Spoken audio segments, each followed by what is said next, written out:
Félicitations et de bonnes fêtes à toutes les femmes du monde et particulièrement à celles du Sénégal et à celles de ma région, la région de Kédougou.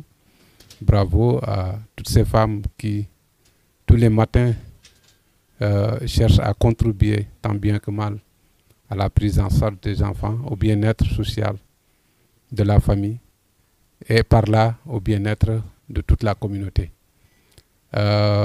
Cette étude que nous venons de réaliser aussi, que nous sommes en train de présenter, prend en charge cette question des femmes, la césarienne.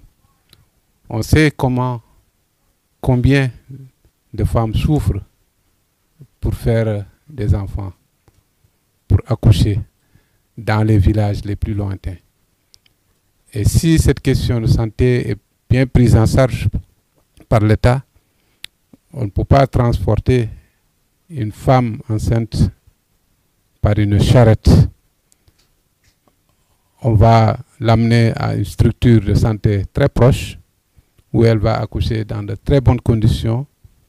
Et s'il y a lieu de la prendre en charge à un niveau supérieur, une ambulance médicalisée pourrait la transporter à un niveau supérieur pour être prise en charge avec toute la gratuité qui suit. Et cette région de Kédougou recèle des ressources pour cela. Ce n'est pas le cas pour le moment. Et on a le cœur meurtri parfois en parlant de ces aspects parce qu'on a vu des femmes souffrir. Bonne fête à toutes ces femmes. Bravo. J'ai entendu hier la présidente des femmes rurales. Je pense qu'elle s'est bien exprimée. Mais pour ajouter, je pense que les femmes périurbaines souffrent de l'eau. Les femmes périurbaines souffrent du manque d'accès à la santé. C'est le lieu vraiment d'abord de remercier le président qui a fait beaucoup d'efforts pour les femmes rurales à travers les filets sociaux. Mais il reste encore beaucoup de choses à faire. Il faut qu'on aide encore les femmes rurales. Aujourd'hui, vous allez dans certaines communes rurales où les femmes se lèvent à 5 h du matin pour chercher de l'eau. Aujourd'hui, il y a des villages où l'accès à la santé, c'est un problème. Je pense qu'aussi, il faut penser, il faut faire un clin d'œil à ces femmes rurales qui se battent nuit et jour, n'est-ce pas, pour l'épanouissement de la famille. Sans le travail de ces femmes-là, n'est-ce pas, la société serait, n'est-ce pas, autre chose. Donc je lance un appel, n'est-ce pas, à nos gouvernants pour qu'ils fassent un clin d'œil, n'est-ce pas, à ces femmes rurales, qui ne cessent de travailler et aussi qui ont des difficultés d'accès à la santé, qui ont des difficultés d'accès à l'eau potable. On a fait beaucoup de projets ou bien de projets programmes comme le PUDC, comme le PUMA. Mais reconnaissons que dans la région de Kédougou, n'est-ce pas, on entend PUMA, on entend PUDC. Mais le PUDC, parce que le PUDC, c'est un programme d'urgence. Donc quand on dit urgence, ça n'attend pas. Mais Kédougou, nous jusqu'à présent, on entend. Surtout, n'est-ce pas, dans le secteur de l'eau, dans le secteur de la santé, le secteur de l'électricité. Donc je lance un appel, n'est-ce pas, au gouvernement, en ce 8 mars, n'est-ce pas, qu'on fasse un clin d'œil à nos femmes rurales.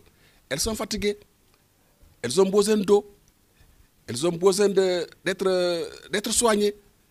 Vraiment, elles ont besoin de moulins pour atténuer les travaux domestiques qu'elles font tous les jours. Que dire bravo pour les femmes.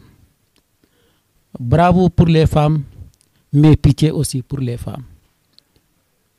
En dehors du slogan équité, et il y a mieux pour les femmes. Il y a mieux de faire pour les femmes. Parce que, aujourd'hui, à part les quelques femmes qui ont eu la chance de se marier avec des salariés, le reste, c'est des gourgourlous, comme on le dit. Et ce que les femmes supportent dans le ménage, elles seules le savent.